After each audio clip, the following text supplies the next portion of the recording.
Interesting. So it's pretty operated.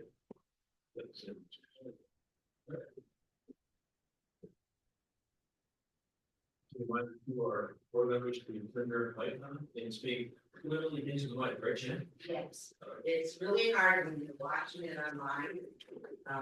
If you do not speak into the mics, you can't understand anything. I would explain what I'm talking about because the public doesn't listen, it doesn't have the agenda in front of them. You know, kind of maybe refresh, okay, morning for this.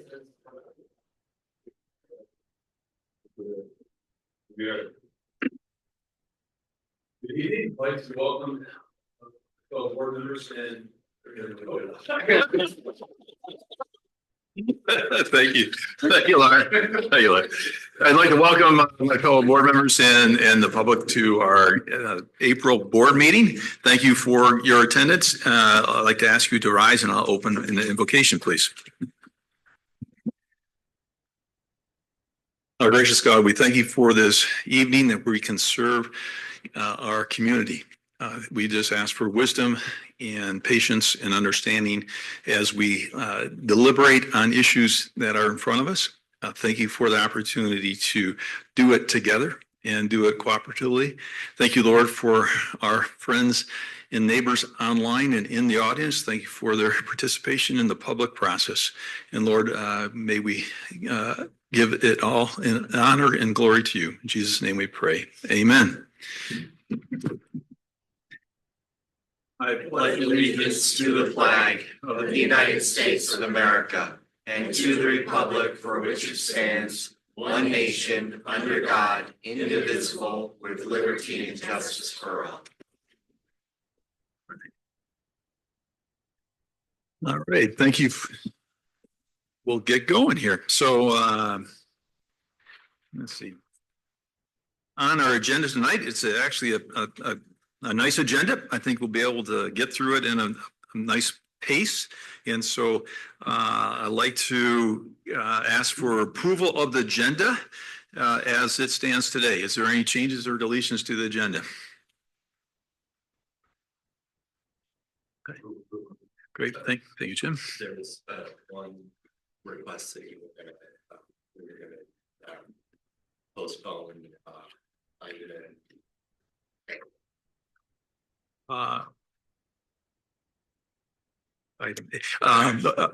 As far as let's discuss it briefly, and then we'll. I think we can table it. Sure. But I think I'd like to keep it on because the information's in the packet.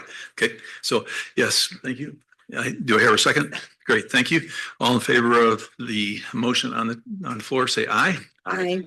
All opposed? Okay, hearing none, the motion passes. So the agenda stands as is.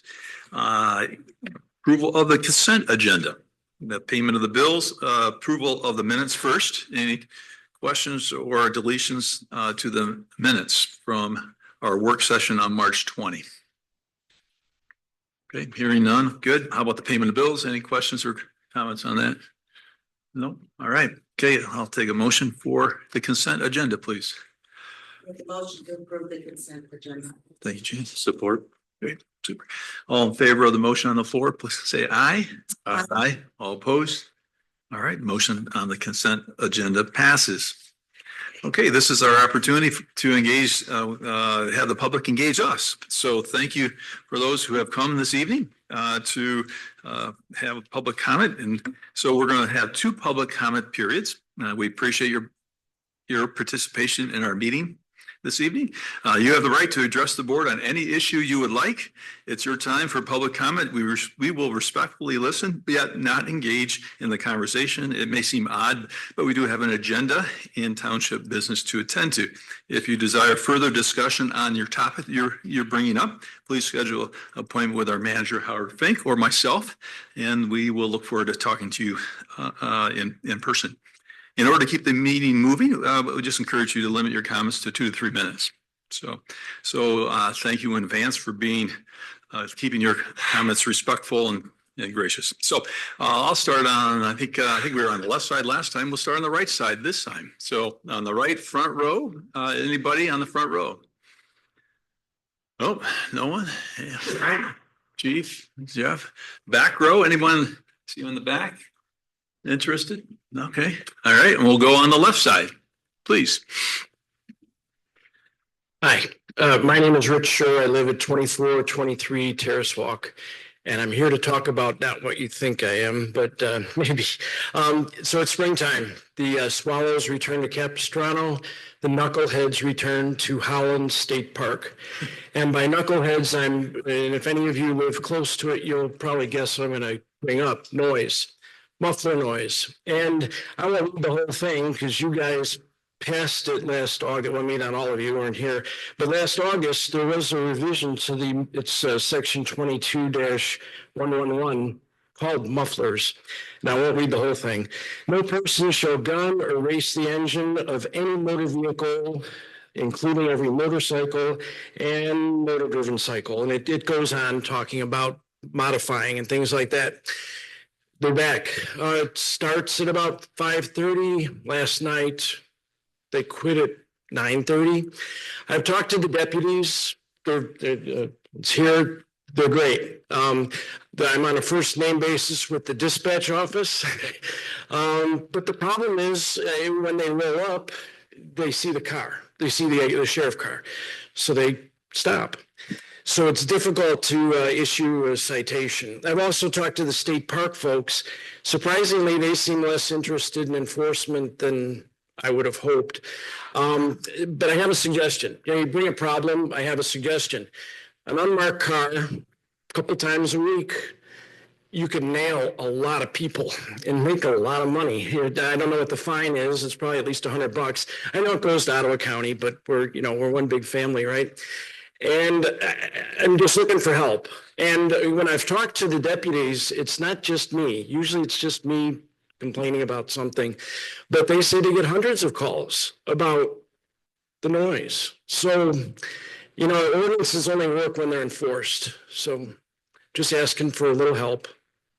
Appreciate it. Thank you.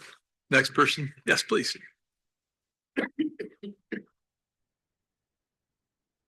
Jim Hagel, 468 Island View Drive. As a longtime member of the Rotary Club of Holland, I wanted to come and publicly thank you for the generous grant that was given to us to support our Leaders of the 21st Century project. It's been a long time program. It's a proven program to help middle school kids build their leadership skills, and that hopefully they'll carry through into their high school years and beyond. And obviously the program becomes more costly year after year, and your generous grant is very much appreciated, and we thank you sincerely. Just clarification for my colleagues, that grant came through the CEP, the Community Enhancement Program, that 5 municipalities all contribute to. And so the Rotary wrote a very well said and well-intentioned grant for what he just described. And the grant was given by the CEP last month. So we do not give grants from Park Township. That we do it collaboratively as a community. Just want to clarify that Park Township does not donate. The community through the MAC CEP program donates, supports causes like this.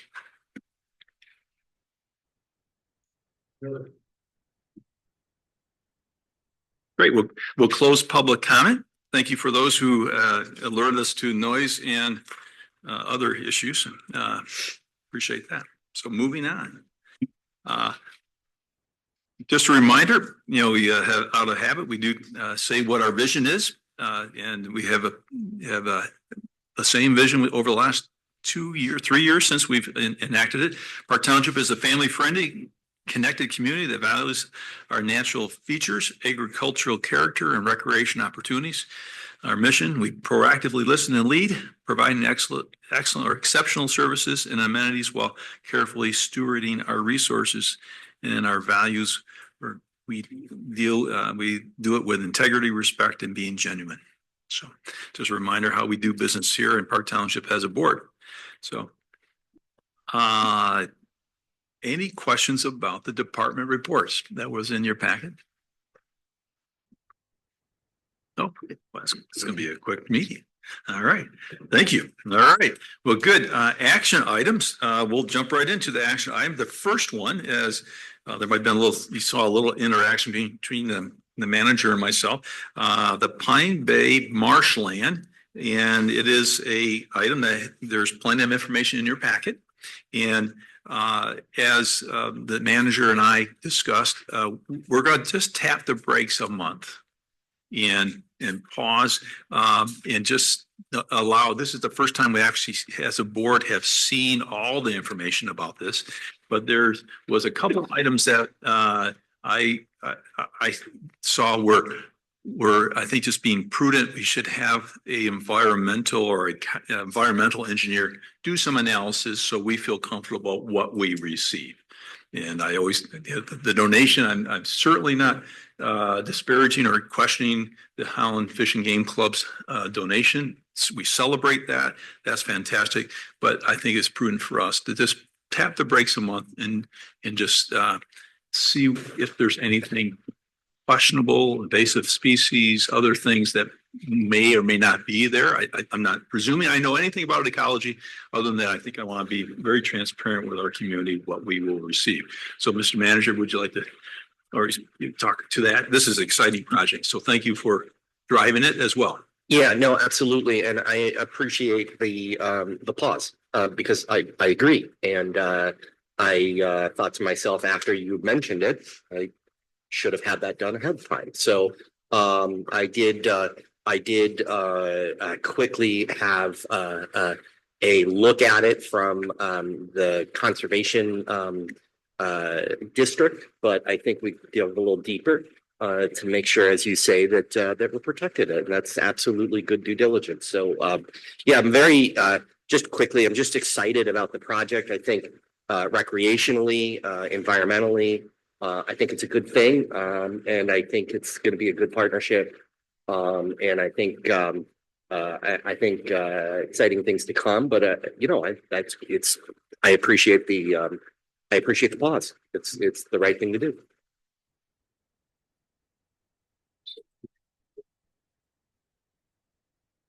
Oh, I use the word too loosely.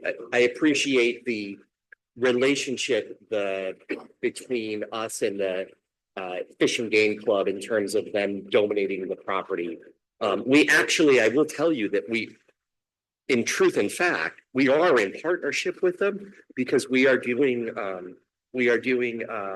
fishing camps with them. Jordan is organizing fishing camps with them. So in some respects, we have a little bit of a budding partnership, but it's not as it relates to that property, and I sometimes use that too loosely. Thank you. No, you're not. Yep.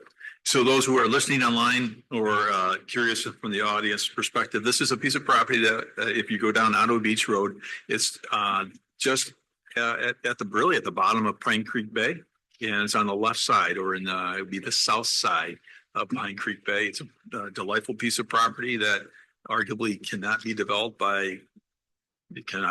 period. So, and one thing that's really just so the board knows, that becomes valuable to the township is we are actively working on getting additional kayak racks located at Stu Visser.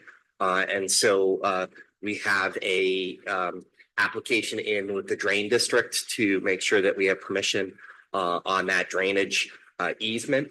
And we are going to be putting kayak rack storage right there. And you have plenty of clearance underneath that bridge. So that will be a direct access into beautiful Pine Creek Bay marshland. And the plan is to have recreational type of environment around some kayaking, whether it be signage, and Jordan's going to be working on, you know, interpretive information relative to species that are out there and talking about nature and the environment and how all it works.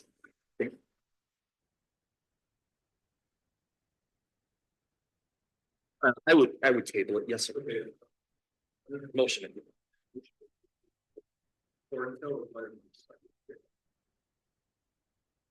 I'll approve.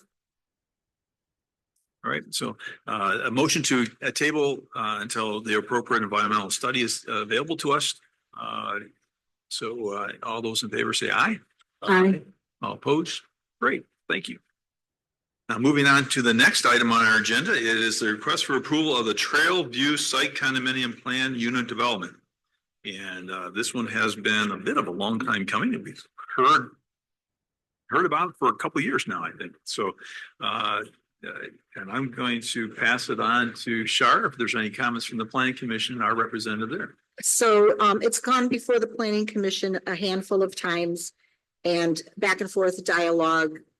They've met everything we've asked of them and then some. It's a unique property in that a portion of it is actually going to be donated to Riley Trails. And so with that, right from the development, there is going to be a trail heading into that recreation site. It's very unique, and I'm glad they made that donation to the county. And everything with regard to the development seems to be perfect. When you say donation, I just want to make sure the public understands that's 15.7 acres of that property is donated to Ottawa County to expand Riley Trails. Yeah, that's a big chunk of land. As a very significant part of that total development. So pretty exciting to see that Riley Trails expand. Yep.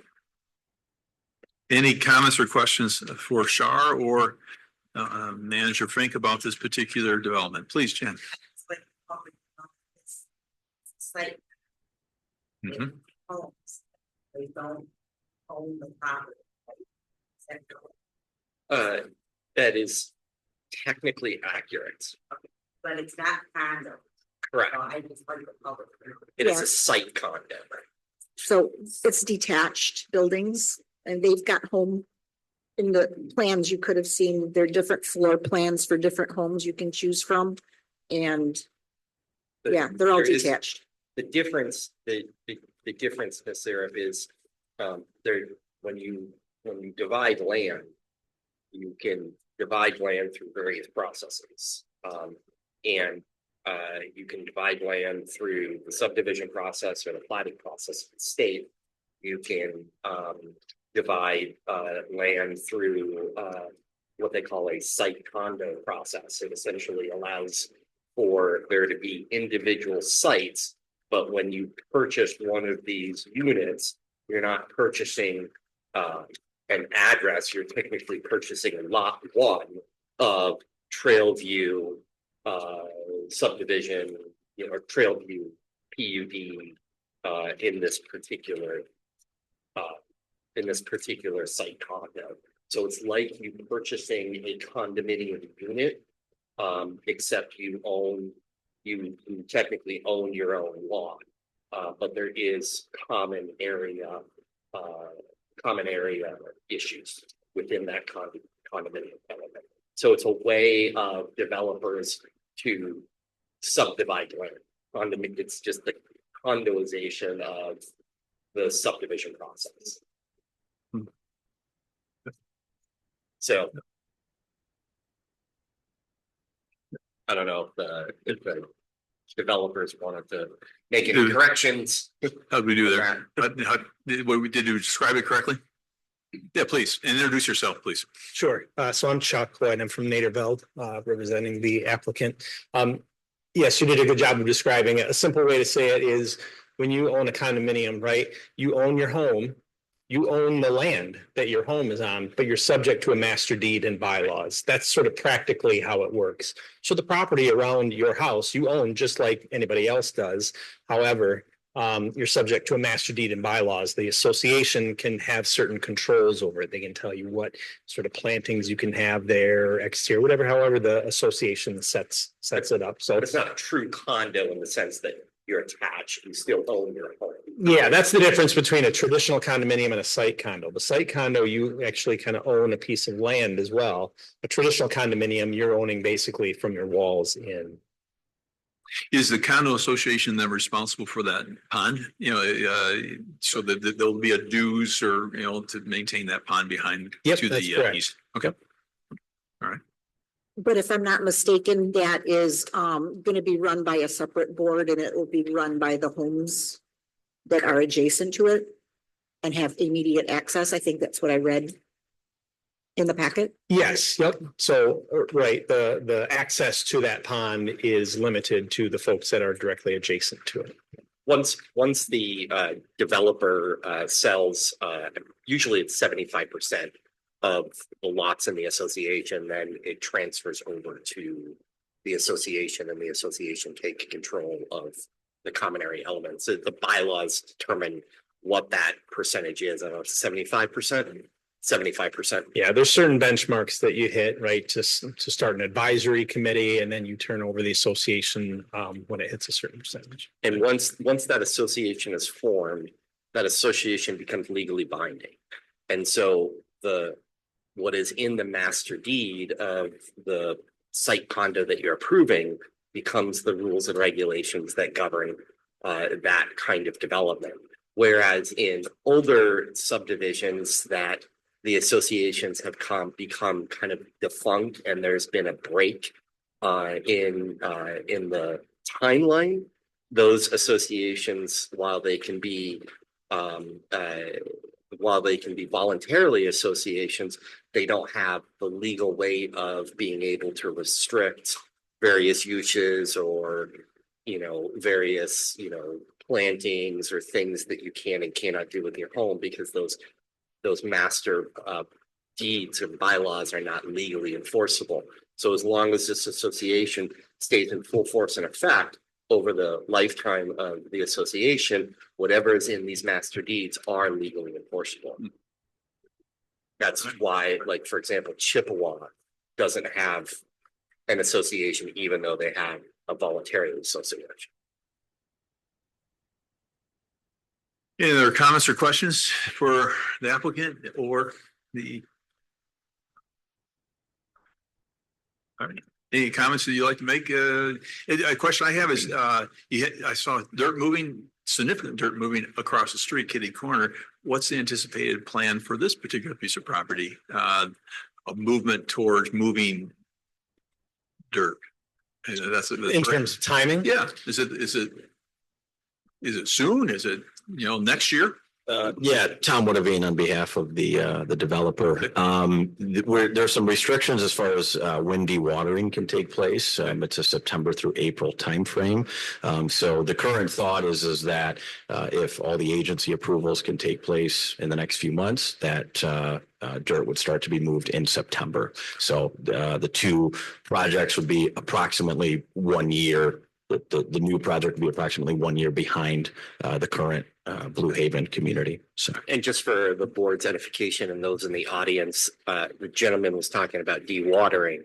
The reason for the timeline of dewatering regulations is because we're right near the blueberry farms. And so we want to protect everything we can do to protect the blueberry farms to make sure that we don't harm the water table in those areas. So that's, I imagine that's the reason for the planning commission's decision on that. All right. Thank you for that. Super. Any other questions or comments? All right. Okay. Thank you, man. Thank you. All right. So I'd like to thank the planning commission and Mika for shepherding this application through. And, you know, as we killed a couple trees on the paperwork, it is significant of what demonstrates what, you know, effort goes into making these things happen. So thank you to the planning commission and Mika. Thank you to the team that was presenting because they came back with everything that was asked. Yeah. And I would just say as a supervisor, just thank you for the access to Riley Trails and the trail. You know, I think it's a very unique development. There's no other development that has access to Riley Trails like you just offered. So thank you for that generous offer. And I think it's also a good selling aspect as well. So I hope it sounds, yeah. So thank you. You might have a few people arm wrestling over parcels. Okay, so seeing no additional questions, I'll ask for the motion to approve. I'd like to make the motion to go ahead and approve this land development. Sure. Support. Great. So motion on the table to approve the Trail View site plan. And any further comments or questions before we ask the question? Seeing none, all in favor say aye. Aye. All opposed? Great, the motion passes. Thank you and good luck. And thank you for your investment into our community. All right. Digital signs, going to, I'm sorry, C ordinance amendment to repeal alcohol liquor on township property. Let's see, that would be, Can we get it started? yeah, we paused because we want our teammate Jan to be here. And I think, so we did do some modification to clarify what this one meant. So, Yep. Yeah, please. so at the last meeting, let me just pull this up here real quick. 261. Thank you, appreciate that. Way back. Way back, Red, that's right. All those trees, right? I want to just remind everybody of something here real quick. Hold on. 62. There we go. Real quick, before I forget, the reason why we cut down all those trees is because there's an old rule that says you have to have the document in front of you to vote on. And so the reason why, unless everybody up here has a computer and I can verify that you're actually looking at your computer, sure, I can see that you are. But otherwise it becomes challenging. So yes, then I do have to kill all the trees to make sure that all of the minutes are in and all the documents are in, so that when you actually vote, you said, yeah, I did actually see the documents. All right, all good. Okay, so now on to repealing the liquor for the township property is we were going to vote on this. We paused. Miss Clerk Zerup explained some concerns, and I took some of those concerns and we're in agreement with them. And then we had a discussion relative to some of those concerns with respect to kind of TIPS certification. I asked Mr. Martin to take back some of the language that I had initially drafted and then add in the part around TIPS certification and kind of that type of liability. And essentially what you have is an ordinance that says you can have alcohol at the Mottman Center and at the historic hangar, depending on whatever we call it, and also at the Fair Board, based on the lease of the Fair Board. And then the two locations at the Mottman Center and the historic hangar, as long as it meets with the TIPS certification and all the local liquor laws and state laws related to that. So Dan has written it up. And it is in front of you for debate. So any comments? Jen, please. I just think. Yeah, I got yeah, there's no rush. Just got in town yesterday and Julie, like you said, she was about my package for me, but somehow this one didn't get it. Oh. So I'm reading the There you go. ones right now. Oh, Here, why don't you get it right there? Yeah. Okay. Okay. So if they're going to have liquor in these three areas, they need to get there's no liquor license or anything from your coolers in or whatever. Ooh, no. There's a process. Lauren, you want to share what the process is over at this fairgrounds? It's pretty defined. Yeah, the process at the fairgrounds is nobody can bring in any liquor at any time, even during the fair week. They can't have a cooler full of beer. If it is, it gets dumped out or we ask them to leave.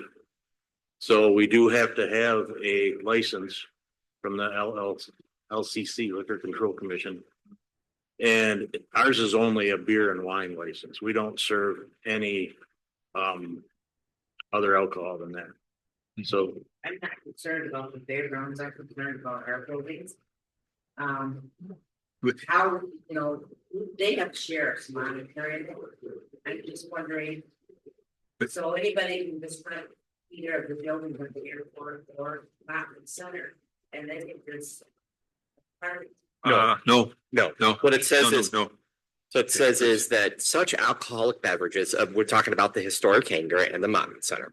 Such alcoholic beverages will be permitted to be possessed or consumed on these properties only when purchased from an appropriate licensed vendor during the operational hours of the event, and only when served by persons who have completed server training by a Michigan Liquor Control Commission approved server training program.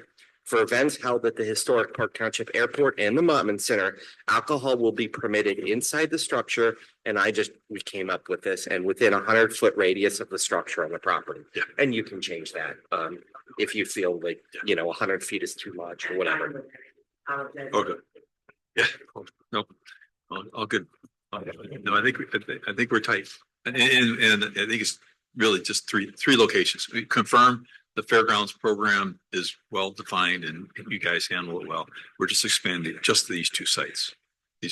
So if we have like a celebration again, like we did a few years ago for a centennial or something, we had beer. We could, but only if we had it at those two buildings. We couldn't Do it anyway. we couldn't theoretically have a beer tent on our property because it wouldn't be at the Mottman Center or the historic hangar. If we, It's in the building. Huh? Well, you could have a tent in front, I suppose within there. 100 feet, right? Oh, well, I wasn't around then, That's so. why I push for this. Yeah, I don't mind this. That'd be unique. I wasn't around then, so we'll cross that road if it gets asked, but hopefully it doesn't get asked. So, all right, so we have a potential ordinance on the table. Any other questions or comments about that, Jim? Okay.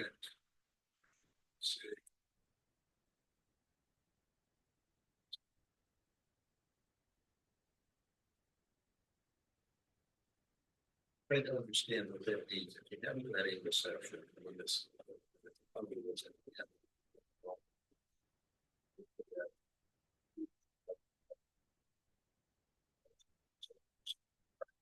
It has to be a tip certified. Correct. And that was the intent when we wrote it.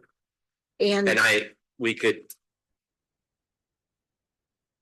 no, I like how Dan left it vague. He didn't specifically spell out it had to be the tips education, that it has to be something like that, similar, Right. a program. Right. I have a question though, where does the licensing come into play? Where does the license come from? the license it's not our license.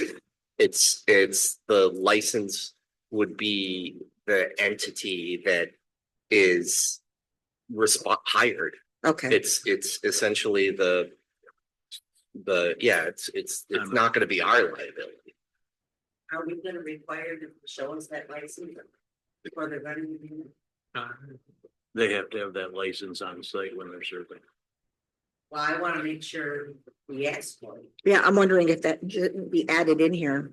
Well, that would be in the application. Okay, And so if they're required, if Lauren is, and I believe he is required, right? They have to have that on site, then that would be, we can put that as part of the application. okay. I'm kind of, for the first year at least. Ongoing, I'd like to see maybe that law enforcement officer kind of check. Check on, if we know that the alcohol. Yeah, yes. Because that word will get out too, if you don't do it. I see our community officer nodding his head quietly. Yeah. Okay. It's quite an extensive deal, Yeah. however, when they file the paperwork, they have to put in a drawing of exactly where this tent is gonna be, where the alcohol will be after they serve it. Sometimes they require a double fencing, so it's fenced in, you can't hand something over the fence to somebody else, so it's double fenced. Once all that form is filled out and that map is made, it goes to the county, to the sheriff, and the sheriff or deputy or undersheriff has to sign it, and then it will go to the state. There you go. So the process is defined. Yes. So we have to be very diligent, asking people. Okay? If. I think it's a fine line. But if you're gonna serve alcohol, so now we're saying, yeah, you've got that alcohol. No, No, no, no. That's why I'm saying. No, Mark, no. Yeah, no, I don't think we would rent with that liberally without telling them, show me. We're in we have ordinance for a specific reason. Show me that you have the paperwork in place. Could be. Alcohol, the needs of the regulation. Yep.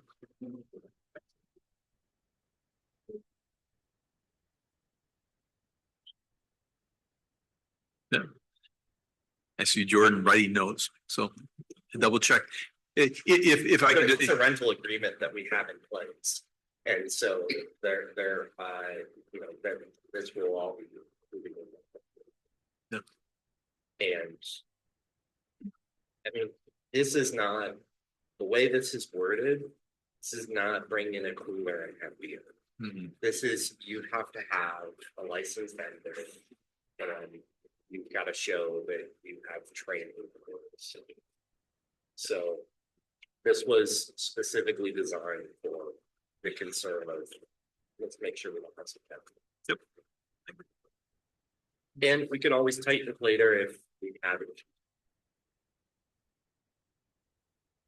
So we do have ordinance in front of us. We've had some questions and banter. Are we comfortable passing the ordinance as it stands? And we could ask Jordan to demonstrate, we could have her put in next month's packet what the rental agreement looks like too.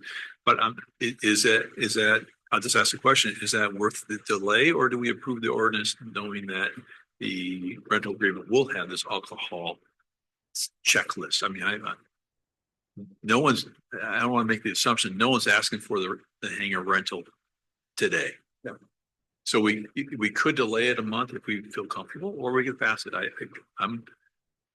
can. Comfortable passing. But George, make sure that the officers are notified. Possibly. Good.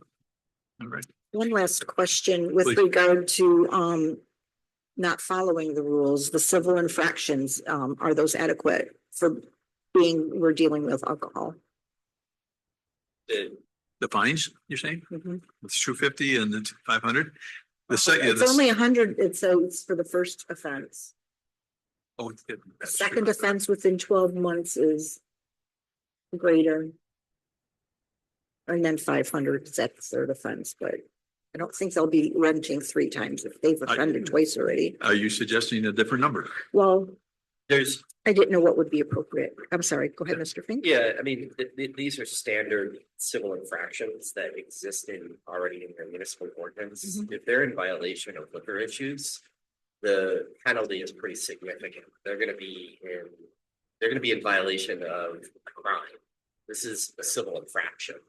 So if they're serving alcohol in an illegal way, Jeff, would you help me on this one? What would that be?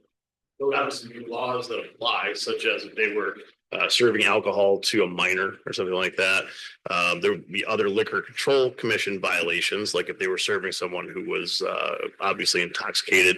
But that wouldn't necessarily be a crime. That would be a LCC violation. We'd have to send to them, and then that organization could be sanctioned by the LCC. Okay, I just That makes didn't want to sense. make sure it was this minimal thing when really it's a broader Okay. offense. Also on the license from the state, when they approve it or if they approve it, its hours of operation are on that license also. Good. They have to have 8 to 11, and then that's the cutoff. They can't serve anyone.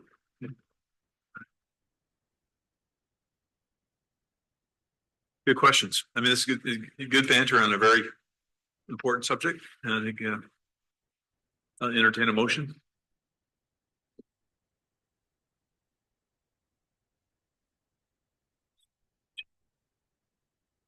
I'll support. Thanks, Charlie. All right. Any further questions or comments about the ordinance as it stands? Okay. All in favor of the ordinance? Let's see, that. Yeah, we do need a roll call. That's true. Thank you. Roll call. We'll take a roll call on the ordinance, ordinance to amend section 2863. The ordinance. And so, sir. Trustee Clark.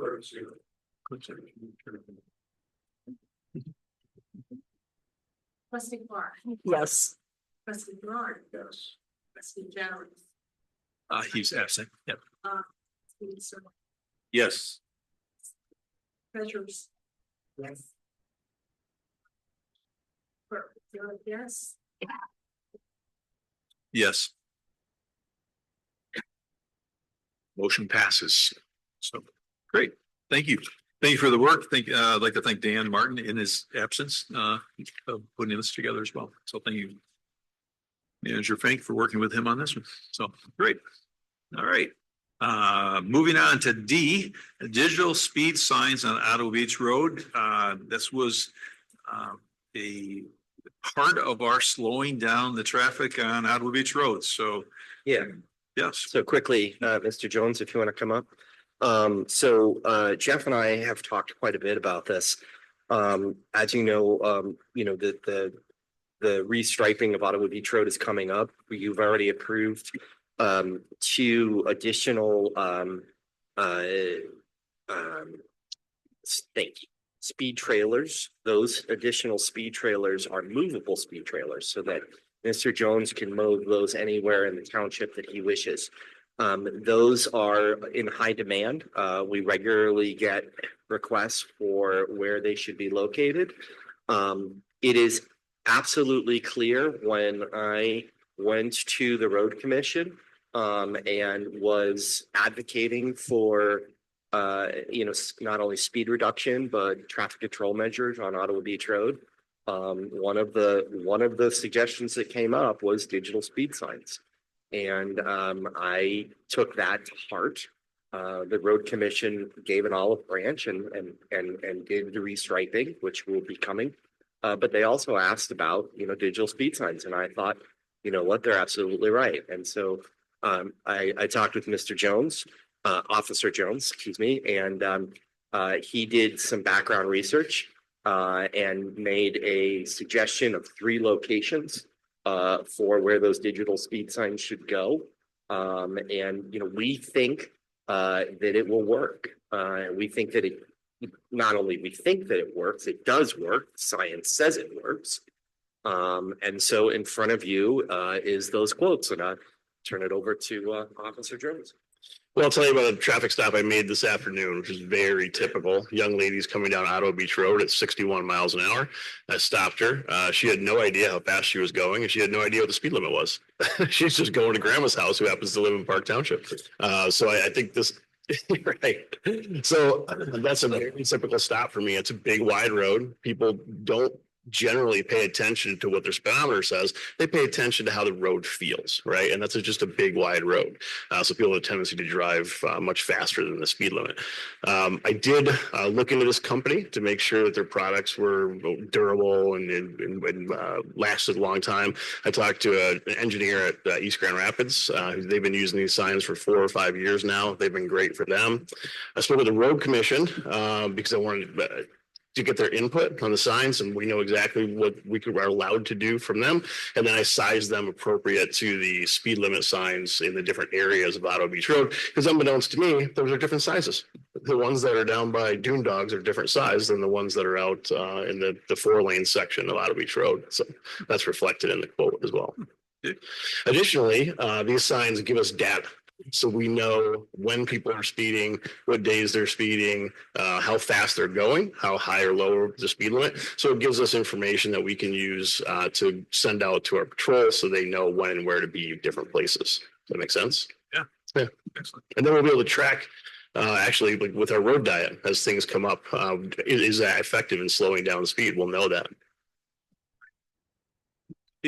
Could you explain a little bit about your selection and where they're going? Going, yeah. So 2 by Beechwood Church, 2 by the fairgrounds and the airport, and then the 2 smaller ones. I thought it would be best to have one for the westbound traffic closer to Dune Dogs, maybe past Oak Grove. And we get a lot of complaints for the eastbound traffic right around Oak Grove, and then put one right around there. And when we say 2, we need in either direction. Right. So they kind of come in pairs, so they hit each direction. And how flexible are you in moving these? I mean, I can see people getting used to seeing it on Beechwood. Do you see over 6, 8, 12 months moving them a little bit here and there, or what? How permanent are these? They're relatively permanent. I did have talks with, so I'll address that on 2 different points here. I worried about durability and the plow trucks hitting these with snow and stuff. I did talk to East Grand Rapids. They said it's not been a problem there, but what I set up with maintenance was to actually remove them every fall, put them back up every spring, because we don't really have that many problems in the wintertime.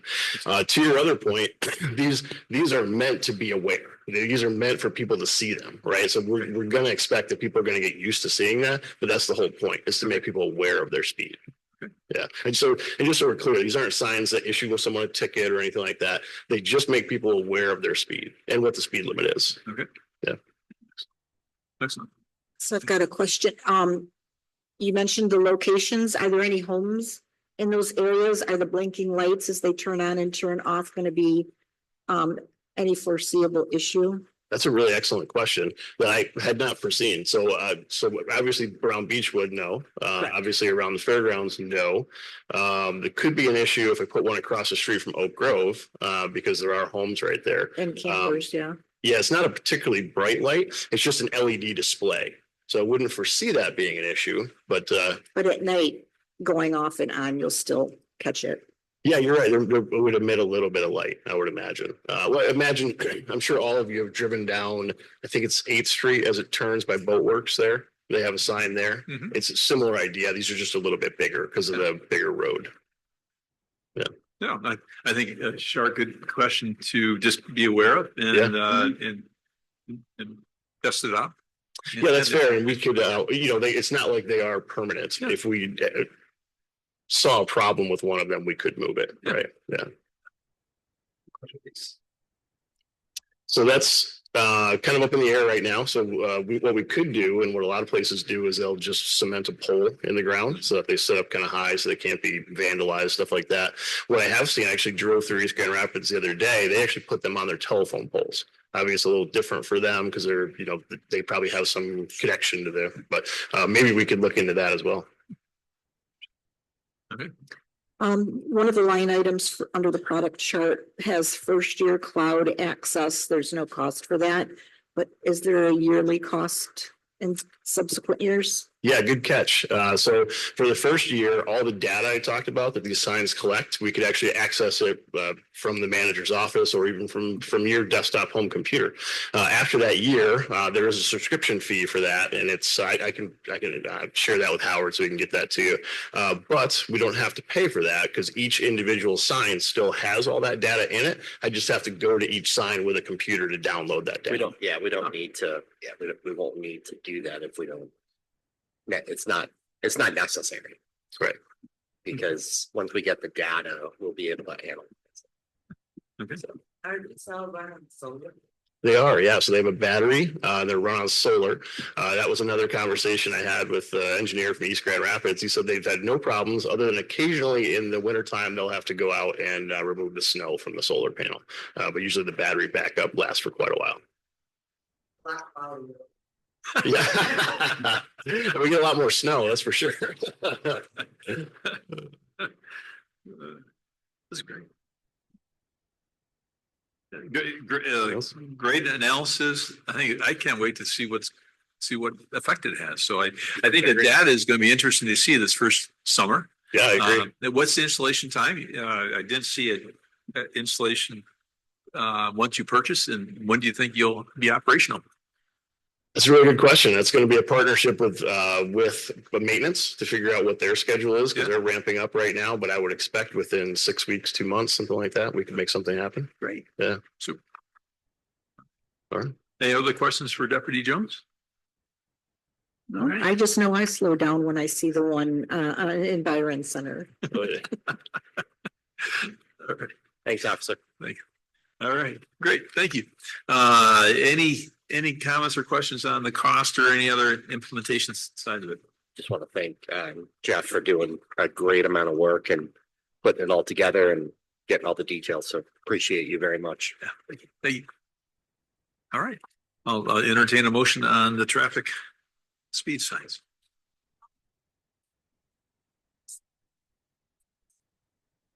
I'll support. Super, great. Thank you. So motion on the floor. Any further questions or comments before we take a vote? Seeing none. All in favor of the motion, say aye. Aye. All opposed? Great, the motion passes. Let's go get some speed signs. All right, moving on. Action item number E, HR Solutions Engagement Letter. So Manager Fink, would you like to just give a little detail behind this one? Yeah, so we talked in the past, and as you all know, we've received a quote from HR Solutions, which we're all familiar with. Trying to think of the gentleman's Kurt name. Wassing. Kurt Wassing, thank you. Kurt Wassing is a part of HR Solutions. It's a HR provider. They do high-end consulting for organizations like ourselves, and there's a lot of comfort level with Kurt and the board. I think that this is something that is needed. There are a few items that I think would be helpful to engage Kurt on. I can't speak to every possibility, but I think that the township is getting to the point where these kind of services are in demand. When at the next workshop, when we talk about the staffing plan, when we get there, one of the things that you'll note is that there are some communities that do hire a full-time HR person. And I don't believe that that is a prudent direction at this moment. I don't think that that's the right financial move for the township. I think that's a little bit too much too quickly, but I think that this would be a really nice bridge and gap to that. So with that, I think it's appropriate for the board to set some parameters around it. I know I've spoken with Supervisor Spoolhoff and he's in agreement. Mm-hmm. Jeff made a suggestion. That's all that is. I think the board can, appropriately debate what that number is and what those boundaries are. But it is in front of you for debate. Yeah. I just want for the public's engagement in this issue, in the second paragraph of the manager's note, executive summary, it says in recent discussions, topics such as staff compensation, best management practices, and personal benefits policy has also come to the forefront. And I think that's, those three items alone, engaging in, like, for instance, that significant ESTA conversation would have been nice to have, someone who's done 20 of them versus we're kind of new to it. And I think we did a nice job, but I think we can learn from some of the HR professionals. One of the things that has recently come up, it's not on the agenda. I would like to have it on the agenda at some point in the future, is to revise some of our policies around whether or not we allow employees to begin benefits first day of hire, or if there is a gap. Historically, communities have had a gap, and that is traditionally because of, many years ago, prior to there being a right to work state, or you would have a gap. And so if it didn't work out, then you'd be on some kind of probationary period. But now that those laws have changed significantly, it is quite common and typical for there not to be a lag in benefits beginning. And so that's a policy change that at some point I will want to bring in front of the board And Steve appropriately said, hey, I'd like to have an HR expert, in order to vet that off of. And, while I think that that is the best management practice, I'm not an HR expert. Yeah. So that's a good one example. I think, One example, I think I think we're going to cross Many into issues that require a professional opinion.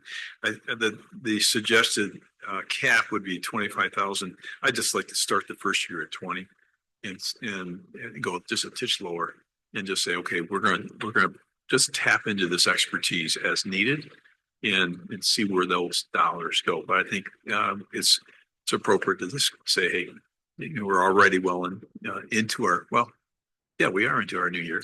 And so we can say 20 for the rest of the year. Absolutely. So, but I think, I think it's appropriate to start at 20. So any comments or questions? I think I saw Jan, you have. Sure. I'll make a motion, to enter into a contract with HR Solutions, with a cap 20,000 this first year. And I'll support that because I'll support that. I think this is a very good first step. I agree with Mr. Fink that to jump in and hire somebody as an HR rep is not adequate for our small township at this point. So most definitely having somebody on contract is a very good fit. Great, thanks, sir. Any other comments, Jim? Please. So it's worth noting this side. Yeah, simple size.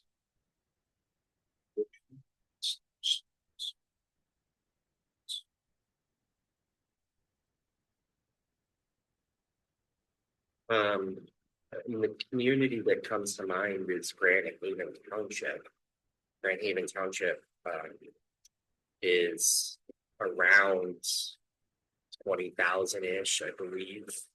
And I would say they probably have, they have more employees than we do. I think that when you compare Park Township as a community, that's a strong comparison. In terms of, Do they have one? Yeah, they have a HR Full time? They have a full-time HR representative. It's also their assistant manager. So it's I don't have the line in front of me. But yeah, I mean that is a thing, and not everybody does. But yeah, that is one that does. Plainfield Charter Township is slightly larger. They also, I believe, have a dedicated HR person. I'm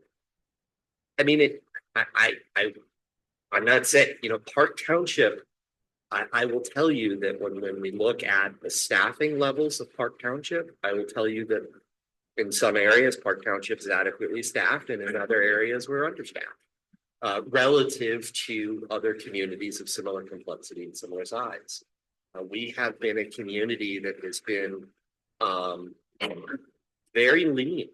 And I say that in a positive way, not in a bragging way. We have done great work with the capacity that we've had, but yeah, there are communities that have a higher level of capacity than we do, and similar size, similar complexity. It's hard to make a perfect apples and apples comparison. A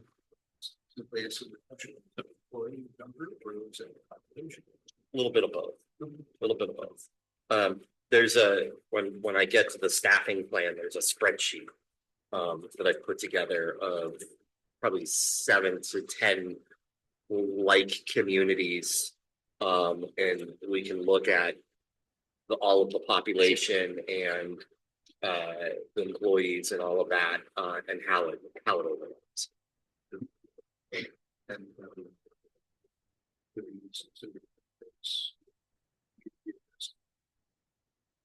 the two things that, well, the one thing that I think would be helpful, and it's something that we talked about a few months ago, and it's something that I do not want, so first of all, as you can see, I just want to acknowledge that that's a pretty high hourly rate.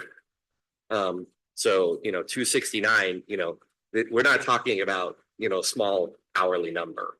And so I need to be very careful about how I use Kurt.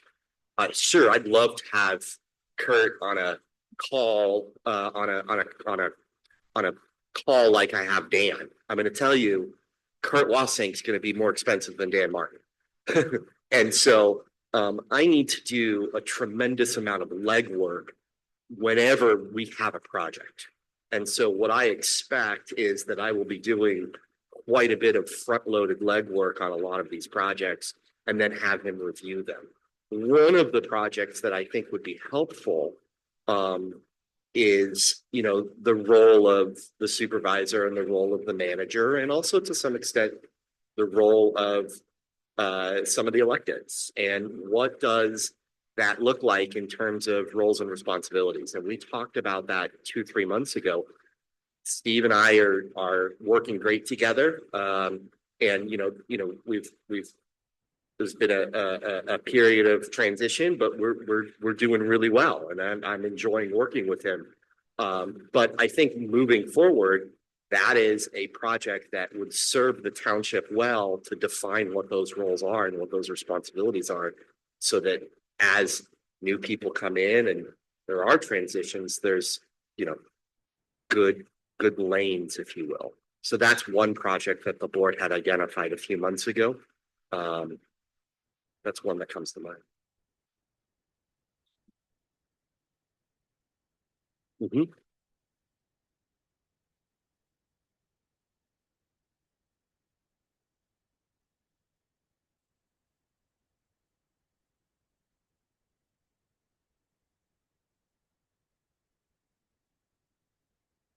Correct. And I think it's appropriate for me to have, maybe even some kind of accounting, if you will, to the board, so that you all are aware of when these services are used and how they're used. And I think that's appropriate, because I acknowledge that that's not an insignificant hourly rate.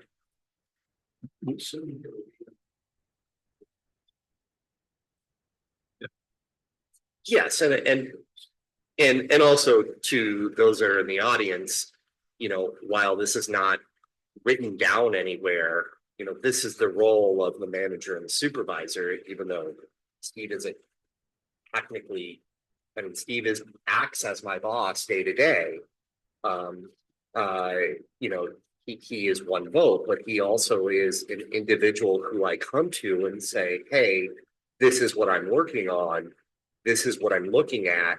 And he would say, hey, I want you to vet that through Kurt, or, I'd show him something and then he would say, hey, go ahead and have that vetted through, Kurt. I'm not going to go ahead and just spend $10,000 to pick up the phone. It'd be a little different than just calling Dan Martin. So I look at, Yeah. go ahead. We're not going to abuse Just one of the items that I see, it'd be helpful for Kurt to assist us. He helped us with the strategic planning every year. And I can see a mid-year strategic plan session with Kurt, to continue the conversation about strategic planning throughout the year. So I can see that would be kind of a continuation of our planning system. So we don't tick the box in January and say we got that done. No, how are we doing against the plan? So that's one of the items that I would see us using Kurt on a regular basis.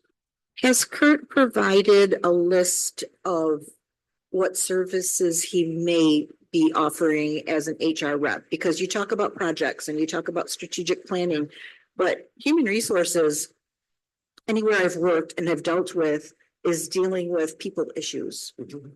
So is it going to be that the main focus, or okay? No, I think that one of my visions is, and I think it's a good thing to have. I think there are times when there are conversations, relationships with various challenging conversations, relationships with board members, and how that plays out, whether it be with staff and the board or board amongst each other and things of that nature. I think that absolutely can play a role where Kurt can work on at not often because we are. I mean, I think this board has coalesced quite nicely together. But there are times when tension happens and things come up that has to have, tough conversations. And so I think as it relates to the board and inter-board relationships, that could very well be the case. In terms of staff, in terms of personnel, I would say no. In terms of personnel, that's really going to be more, again, through me as the personnel manager. And if there are issues that come up, then those issues would go to Steve. And then I think it would really be Steve's purview as to whether or not he needed to get an expert involved as it related to a personnel issue. Would you agree with this? Yes, I think we could use Kurt more on a policy level Okay. than at a People solution. issue? People Okay. issue. Yeah, I don't For see instance- this as I don't see this as a benefit type of thing. No.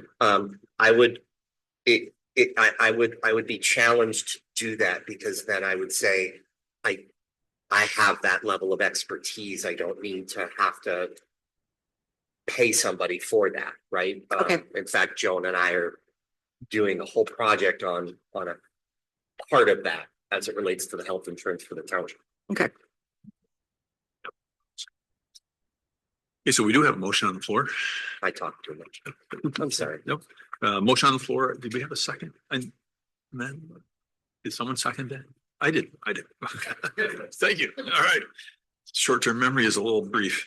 Thank you. Okay, so any further discussion or comments on this issue? All right. All in favor, say aye. Aye. All opposed? Good. Motion passes. Thank you. Now remember I second. All right, so we are going to go into closed session. And this is where I need to say this. Pursuant to section 15.268D of the Open Meetings Act, to consider the purchase or lease of real property up to the time of an option to purchase or lease that real property is obtained. We do need to do a roll call vote, I believe, on this one. So Clerk Zero. Great, thank you. I'll support. Support, great, super. Yes. Yes.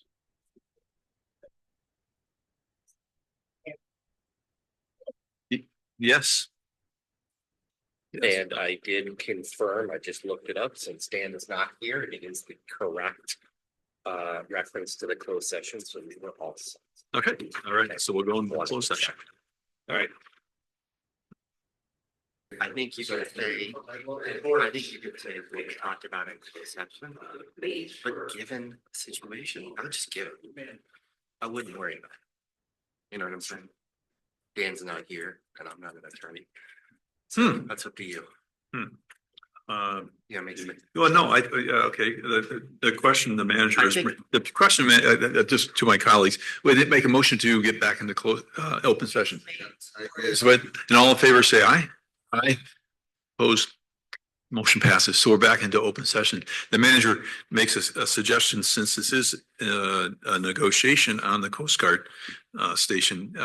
It is a fluid process, and we don't have Dan here to say you can or cannot say the number.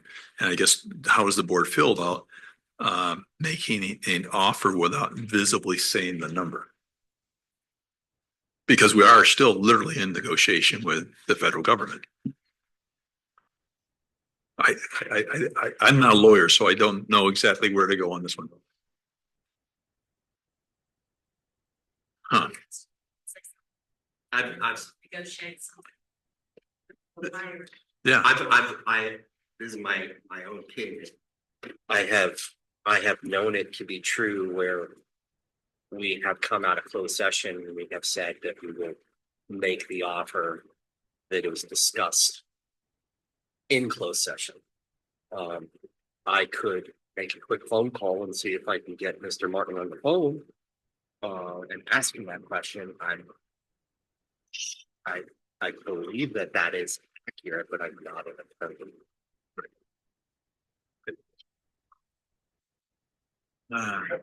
Try to call me. Yeah, let's just pause. We're gonna pause a moment and have the quick conversation. Yeah. Because I don't want to do anything.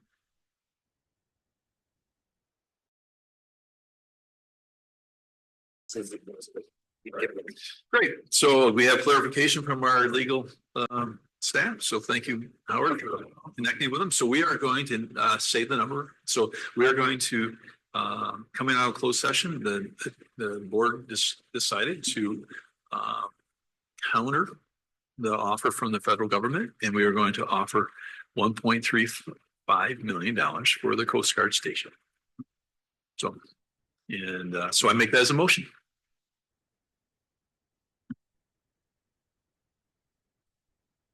Sure, the Coast Guard station, the federal government offered the Coast Guard station to us for 1.47 million.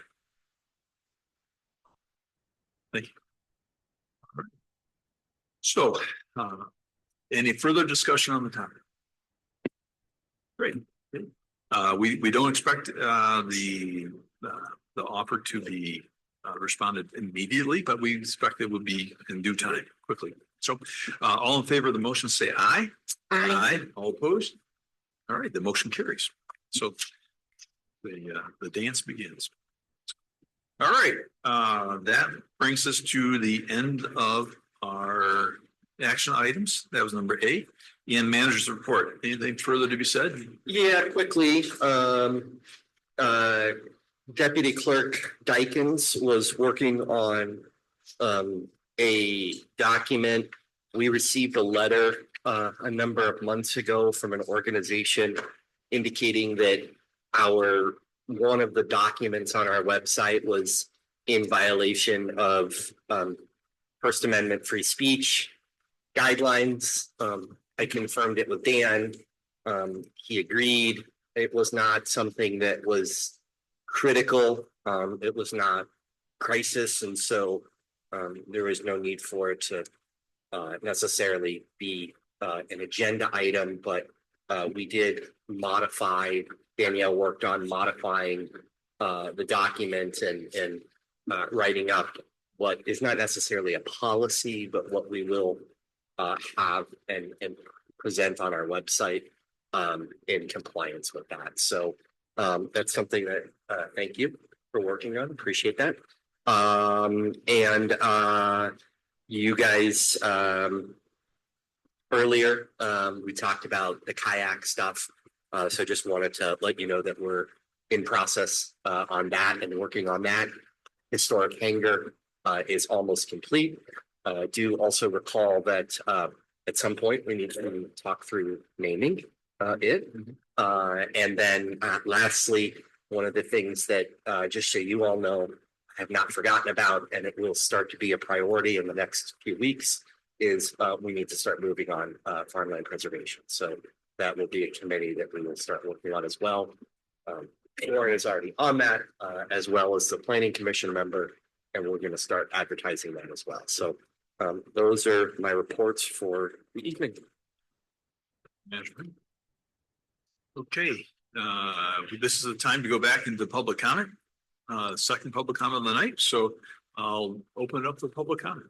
Anyone interested in commenting? Please.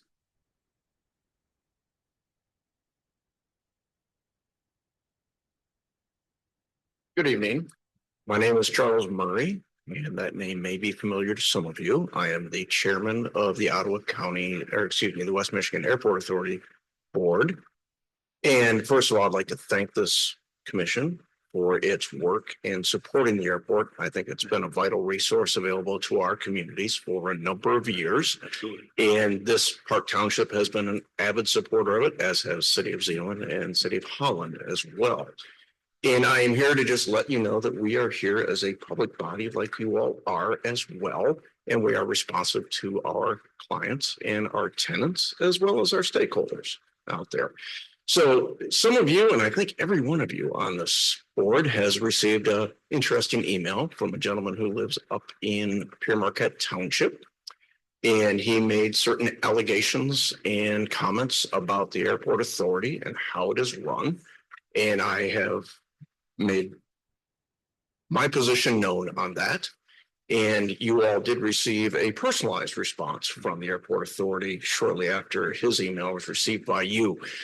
And the reason we did that was because there were certain misrepresentations and flat out falsehoods that were contained in his letter that we felt was appropriate to give the board and the communities as a whole and the public as a whole our response to that, to outlay the facts and say, this is how we are operating. I really think it's important that this board feel free to go ahead and ask questions of our authority, as well as all the citizens of Park Township. I don't have any issue with that. And there's nobody on our board that has an issue with that. I assure you of that. I know Ms. Zerip is our elected official from this community. And then we also have Mr. Branson, who's been an integral part of our hiring process that we're undertaking today. And Ms. Zerip and I were at a second round of interviews for that this morning, as well as Elisa Hookwater. She's been an integral part of the work that the board has been doing out of Park Township and then supporting our airport. So I just wanted to be here tonight to say thank you for your support and let you know that we are here and available to answer questions from the communities anytime they want. Sir, I heard you mention at the very front that you and Mr. Fink were available to answer questions, and we've made that known to obviously our stakeholders as well. But I do appreciate the opportunity to come speak with you. So again, my name is Charles Murray. I guess I technically need to give you where I live. I am from the city of Holland. I live at 880 West 25th. I've been a member of this community for 20 years now. And I thank you very much for the opportunity to address this board. Super. Great. Any questions before Mr. Murray steps down? Any questions as it relates to the airport? Great. Thank you for your comments. Thank you for your work on that tremendous asset we have on that side of town. So vital part of our economic development. So thank you very much for your work there. So, and thanks Zerp for serving there for us. Thank you. With that, I'll close public comment. Great. Moving on to board comments and agency reports. We'll start right on the left side. Lauren, right side. Ottawa County Fair Board. You drive by there, it's a sure sign of summer because all the storage stuff came out today. So the barns are all empty. People are picking up their stuff. And also, if you drive by there, you'll notice that, where is it? They had 30 loads of asphalt delivered out there. There's piles of that crushed asphalt. They're going to have all new roads covering up the gravel with that crushed asphalt. Doesn't create dust, so the dust problems are going to be over with during fair time. So yeah, all those roads are all going to be all new through there. They're looking pretty good.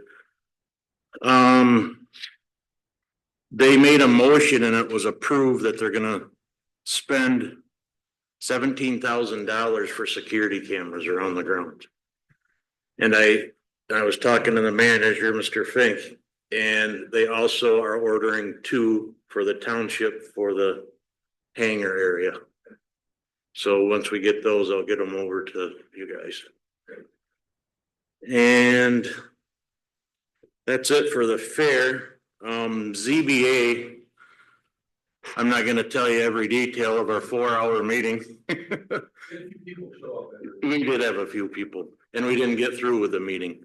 We got to the point where the board, the ZBA, has to ask the applicant some questions, and we could have ran it till 12:30, 1 o'clock in the morning.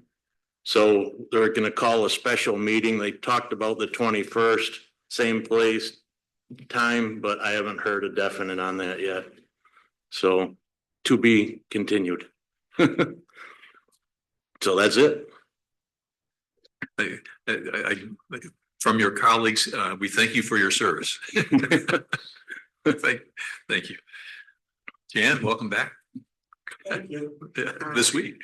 Yeah, I did watch that whole CBA online. I give you a lot of credit. So very well organized meeting. I was very impressed with our staff reports.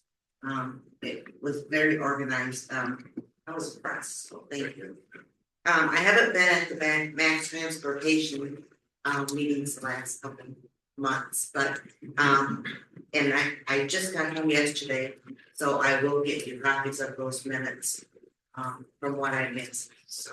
Good to be back, ready to get my Oh, welcome. rear gear. Welcome back. You got that Florida tan. Hopefully we get a little sun to keep it going there for you. I tried to bring warm. Hey, for the West Michigan Regional Airport, we just heard from Mr. Murray, and I just want to say thank you to Mr. Murray. His effort, he's, a lot of effort, in working on the commission. Yeah. I'll repeat that. I just want to say thank you to Mr. Murray. He has put in a lot of effort for the airport committee, just drafting a number of documents, responding to a number of letters and people that have approached us. Done a very, very good job. The big thing that we're working on right now is looking for a manager. And I've just sat in 2 days of interviews. We're down to 2 finalists, and we'll be making the decision on Monday for a new airport manager. The good news is we've got 2 very good candidates. So we're hoping that they will accept our offer. Wonderful. We heard from Shar. But Yeah, activity. it was a very short meeting. Planning Commission was a short meeting. The only item on the agenda was the PUD for the Trailview site condominium complex, or site to be built. And like I said, it was approved, and then it was on our agenda and we approved it here too. So, and that was the extent of the meeting. Thanks. Okay, great. Thank you. A couple of us went to the MTA conference and it was excellent. I could only highly recommend going to it. There was a couple sessions. I will copy what I took away, the public document. And I'll distribute as a item of information and make it a public document as well. But there's a couple real interesting sessions that I attended. So it was really neat. I did receive a call back from Representative DeBoer, and this is kind of like, I'll toss the ball to you. There was a law that's running through the House right now that's changing the ability of a landowner to go from 4 splits to 10 splits. And so, today you can actually do a 4 split without asking permission of the township. And they're changing that. And there was some energy on the other side of the state from some developers, and they convinced some people to present this law. Yeah. And originally it was 20, and they negotiated down to 10. I don't believe even 10's that good, but you can actually, it's going to come out to probably 10. Representative DeBoer suggested that we stay very in tune with this particular law that's running through, and it looks like it may pass. But I'm tossing the ball to Manager Fink in the zoning department. Her defense was be careful to make sure you have appropriate zoning control on this. She says that's the way that townships can do it. I was at a board of determination meeting, which is a new one for me, about drains last week. And the Grand Haven Township has some zoning restrictions that put some meat on the bone to prevent these significant splits. And so we might want to talk to Grand Haven Township about what they did to prevent these splits from happening. And it's concerning to many of us who have farmland, and it's really assault might be too hard, but it's a challenge to farmland preservation. It's right where we're trying to keep our farmland. Now it's making it easier for a farmer to split his property into 10 chunks without asking us. So that's a problem. That's a problem. So anyways, we can talk more about it, but I thought that was something to make us more aware. And I was asked to volunteer to be on a board of determination, which is something new to me. It's about drains. And so I learned about drains last week. So I did attend a couple of back meetings, and I find them fascinating, and I have one next week, Monday. And so they keep on coming up. Also, if you do have, like we heard earlier from a gentleman about the Rotary gift, if you do have organizations that have worthy causes. The CEP, Community Enhancement Program, is always interested in these type of things. So please encourage your community to apply for these wonderful grants and do great things. With that, we do have a meeting next week, Thursday. It is a draft presentation from the Calvin men that are working on recreation. I encourage you to talk to them and talk about recreation with them. But also, I did ask the sheriff to come and have a discussion. No decisions will be made, but have a discussion from his perspective about appropriate coverage. And so I look forward to having a good discussion with the sheriff next week, Thursday. And so those are the two things. If we have time, we'll jump into personnel and staffing plans and with it, but we're going to keep it to 2 hours or less. Yeah, and those two things were prioritizations, the sheriff and the. Oh, absolutely. Capstone. Yep. And if the others don't have time. We'll push them off. So. And I'll get information out on the packets. Most likely Monday. Okay. All right. Good. With that, any other items? I think we're set. I have a question. Please. Looking down here at the main schedule. Yep. We have a regular meeting in 2 work sessions. No, we don't. Are 2 work We don't. sessions necessary? No. Can you please scratch May 29? Okay. Scratch May 29. In a work session, however, I won't be at this next Thursday, I'll be out of town. Okay. And then the 15th, I have another board, I have a meeting that day, so. Okay. Sorry. All right. Great. And Mr. Jones did contact me prior to the meeting. There was a family situation he had to take care of. And so he was unable to attend, but he did share what his thoughts were. He obviously went through all the packet. He was very prepared to be here. So he gave me his thoughts. I did want to bring Please. to the attention of the board that April 17th is Monday, Thursday. If you have Monday, Thursday. Yeah. The day before Good Friday. Yeah. Yeah. Good question. With you bringing it up, is that conflict with your personal schedule? I will plan to be here if we have the meeting. I just wanted to let everybody know. So that they may. If it's of interest to them.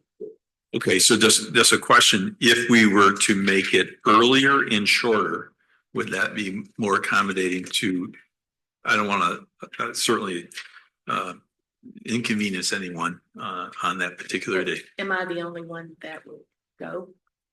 Is it a conflict for anybody? I'm on a Friday. I'm doing the I Friday. would say let's just keep it at the same time. Okay, I truly want to respect your Sure. interest. I understand. I appreciate it. Okay, all right. Well, thanks for bringing that up. All right, good.